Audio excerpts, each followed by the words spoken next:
నమస్కారం. ఈరోజు అమృత్ భారత్ కింద అభివృద్ధి చేసినటువంటి రైల్వే స్టేషన్ల యొక్క ప్రారంభోత్సవానికి విచ్చేసినటువంటి గౌరవనీయులు పెద్దలు సోదరులు రాష్ట్ర మంత్రివర్యులు శ్రీ పొన్నం ప్రభాకర్ గారికి, శాసన మండలి సభ్యులు గౌరవనీయులు శ్రీ అంజిరెడ్డి గారికి, శ్రీ కొమరయ్య గారికి, ఏడీఆర్ఎం గారికి, వచ్చేసినటువంటి ప్రజలందరికీ, వివిధ పార్టీల నాయకులకు, అధికారులకు, మా సిపి గారు ఉన్నారు, డిఐజీ గారు ఉన్నారు, మా రాజేంద్రరావు గారు ఉన్నారు, ఇక్కడ ఎంపీగా కంటెస్ట్ రాజేంద్రరావు గారు ఉన్నారు, ఇతర నాయకులకు అందరూ కూడా మరియు ప్రజలందరూ కూడా, రైల్వే సిబ్బందికి అందరూ కూడా హృదయపూర్వక నమస్కారాలు. పాత్రికేయ మిత్రులకు కూడా దేశవ్యాప్తంగా 25,000 కోట్లతోని దాదాపు 1350 రైల్వే స్టేషన్లను అమృత్ భారత్ కింద అన్ని సౌకర్యాలతోని అభివృద్ధి చేయాలని చెప్పి ఆలోచనతోని కేంద్ర ప్రభుత్వం ఈ కార్యక్రమం ప్రారంభించింది. దానిలో భాగంగానే ఈరోజు దేశవ్యాప్తంగా 2,000 కోట్ల రూపాయలతోని ఇలా 103 రైల్వే స్టేషన్లను ప్రారంభించుకుంటున్నాం.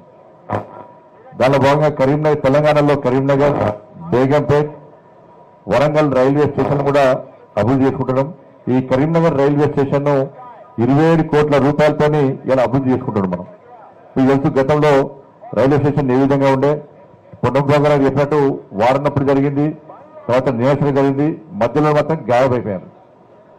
కానీ వాళ్ళు మాత్రం ఏం చెప్పుకుంటారంటే అన్నిటికీ లెటర్లు పెట్టిన వాళ్ళుగా, అన్నిటికీ లెటర్లు పెట్టి ఇప్పుడు మేము ఏం చేస్తామంటే మేమే చేస్తామని చెప్పుకుంటారు వాళ్ళుగా. వాళ్ళు చేసింది లేదు, బుల్లెట్ ఫైర్ చేస్తామో కాదు, బుల్లెట్ దిగిందా చూడాలి ఫస్ట్. ఏం చేయలే వాళ్ళు, కానీ చేస్తామని చెప్పుకుంటారు అన్నట్టు. కాబట్టి పొన్నగారు చేసారు, తర్వాత నిబంధనలు ఎవరు రాలేదుగా, ఈ రైల్వే స్టేషన్ కిందలే. కాబట్టి ఇవాళ ప్రజల సమస్యలు దృష్టిలో ఉంచుకొని, ప్రజల ఇబ్బందులు దృష్టిలో ఉంచుకొని అన్ని సౌకర్యాలు కల్పించాలనే ఉద్దేశంతో దివ్యాంగులు కూడా ఎస్కలేటర్ కానీ, రైల్వే బుకింగ్ కౌంటర్స్ కానీ, లోపల రెస్టారెంట్స్ కానీ, 9 ప్లాట్ఫామ్స్ కానీ, లిఫ్ట్ కానీ, ఇట్లా అన్ని రకాల వసతులతోనే మీరు ఎలివేషన్ చూడండి. రాత్రి సాయంత్రం వస్తే చాలా మంది సామాన్య ప్రజలు కూడా వచ్చి సెల్ఫీ తీసుకునే విధంగా ఇలా ఎలివేషన్ తయారు చేయడం జరిగింది. కానీ ఎక్కడ కాంప్రమైజ్ కాకుండా ఈరోజు అన్ని వసతులతోనే ఇలా రైల్వే స్టేషన్ నిర్మాణం చేస్తున్నాం. ఇవాళ ఏ దేశం, ఇవాళ అమెరికా లాంటి దేశం అగ్రరాజ్యంగా ఇలా పేరుందుతుందంటే ఆ స్థాయికి ఏంటంటే ఆ దేశంలో రైల్వేస్ కానీ, రోడ్స్ కానీ, ఏవియేషన్ కానీ ఈ 3 అభివృద్ధి చెందితేనే ఆ దేశం అగ్రరాజ్యంగా అభివృద్ధి చెందుతుంది. మరి అటువంటి పరిస్థితుల్లో భారతదేశాన్ని కూడా అగ్రరాజ్యంలో ప్రథమ స్థానంగా తీసుకురావాలి. ఈ భారతదేశాన్ని కూడా అగ్రరాజ్యంగా మార్చాలంటే ఈ రోడ్స్, రైల్వేస్, ఏవియేషన్ సంబంధించి అభివృద్ధి చేయాలనే ఉద్దేశంతో కేంద్ర ప్రభుత్వం ఇవాళ అనేక రకాల రోడ్స్, నేషనల్ హైవేస్ కానీ, రైల్వేస్ కానీ, ఎయిర్పోర్ట్ల నిర్మాణం కానీ ఇట్లా అనేక రకాల సదుపాయాలను కేంద్ర ప్రభుత్వం చేస్తుంది. కాబట్టి ఇలాంటి మనం అభివృద్ధి కార్యక్రమంలో అందరం కలిసిమెలిసి ముందుకు సాగాల్సిన అవసరం ఉంది. ఇవాళ తెలంగాణ రాష్ట్రంలో కూడా 10 సంవత్సరాల కాల వ్యవధిలో 42,000 కోట్ల రూపాయలను ఇవాళ కేవలం రైల్వేస్ కోసం కేంద్ర ప్రభుత్వం ఖర్చు పెట్టింది. వివిధ రైల్వే కొత్త నిర్మాణాలు కానీ, రైల్వే స్టేషన్ల అభివృద్ధి కానీ, ఇప్పుడు జరుగుతున్నటువంటి అభివృద్ధి కార్యక్రమాలు కానీ ఇవన్నిటి కలిపి దాదాపు ఈ 10 సంవత్సరాల్లో 42,000 కోట్ల రూపాయలను తెలంగాణ రాష్ట్రానికి కేంద్ర ప్రభుత్వం ఖర్చు పెట్టింది. కేవలం ఈ ఒక్క ఆర్థిక సంఘంలోనే 5,000 కోట్ల రూపాయలకు పైగా టైం అవుతుంది. ఈ ఒక్క ఆర్థిక సంఘంలోనే 5,000 కోట్ల రూపాయలను రైల్వే తెలంగాణ రాష్ట్రానికి కేంద్ర ప్రభుత్వం ఖర్చు పెట్టింది. రాబోయే రోజుల్లో కూడా ఇలా మన వాస్తవానికి ఆ రోజు రైల్వే మినిస్టర్ను కరీంనగర్ నుంచి హైదరాబాద్ అసంపర్తి రైలు నిర్మాణం కోసం పోవడం జరిగింది.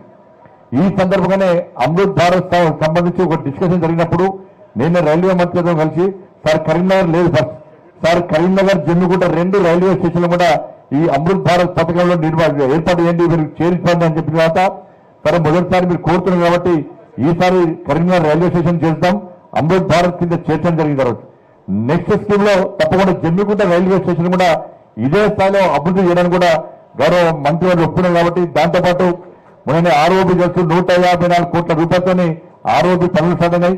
గతంలో పొన్నం ప్రోగ్రాం చెప్పారు.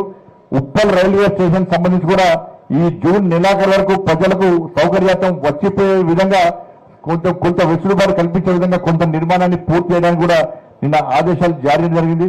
దాంతోపాటు కరీంనగర్ అసన్పర్తి రైలు నిర్మాణం కూడా అలా డిపిఆర్ అనేది 1,400 కోట్లతో కూడా కొత్త రైల్వే నిర్మాణాన్ని కూడా మనం ప్రారంభించడానికి కేంద్ర ప్రభుత్వం ప్రయత్నం చేస్తున్నది.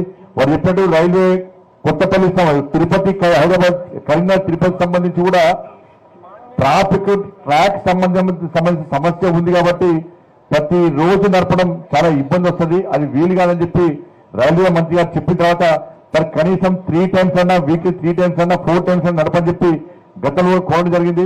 గౌరవ పున్న ప్రభాకర్ కూడా వారు కూడా 2 సార్లు నాకు లేఖలు కూడా రాయడం జరిగింది. గతంలో కూడా మంత్రి గారిని కేంద్ర మంత్రి గారు కలవడం జరిగింది. కాబట్టి మేము ఇద్దరం కలిసి కూడా ఈ తిరుపతి పోయేటువంటి రైల్వే ట్రైన్ వారానికి 3 సార్లు కానీ 4 సార్లు కానీ పెంచే ప్రయత్నం తప్పకుండా చేస్తాం. ఈ ప్రజలకు సేవ చేయడానికి మాత్రమే మేము వచ్చినాం. ప్రజల ఆశీర్వాదంతో గెలుస్తున్నాము. రాబోయే రోజుల్లో కూడా ఇంకా అభివృద్ధి చేయడానికి మేము తప్పకుండా సహకరిస్తామని చెప్పి మీ అందరికీ విజ్ఞప్తి చేస్తూ ఇంత పెద్ద ఎత్తున తరలివస్తూ మీ అందరికీ కూడా హృదయపూర్వక కృతజ్ఞతలు తెలుస్తూ దేశవ్యాప్తంగా 103 రైల్వే స్టేషన్లను వారి సహస్తాలతో ప్రారంభిస్తున్నటువంటి నరేంద్ర మోడీ గారికి కరీంనగర్ ప్రజల తరఫున హృదయపూర్వక ధన్యవాదాలు తెలియజేస్తూ దీనికి అమృత్ భారత్ పథకంలో ఈ రైల్వే స్టేషన్లు చేర్చి వచ్చేసారి జమ్మికుంటను చేరుస్తా అని చెప్పి హామీ ఇచ్చినటువంటి రైల్వే మంత్రి అశ్విని వైష్ణవ్ గారు కూడా కరీంనగర్ ప్రజల తరఫున హృదయపూర్వక ధన్యవాదాలు తెలియజేస్తూ ఇంత పెద్ద ఎత్తున తరలివచ్చిన మీ అందరూ కూడా హృదయపూర్వక నమస్కారాలు తెలియజేస్తూ ముగిస్తున్నాను. భారత్ మాతాకి జై, జై శ్రీరామ్.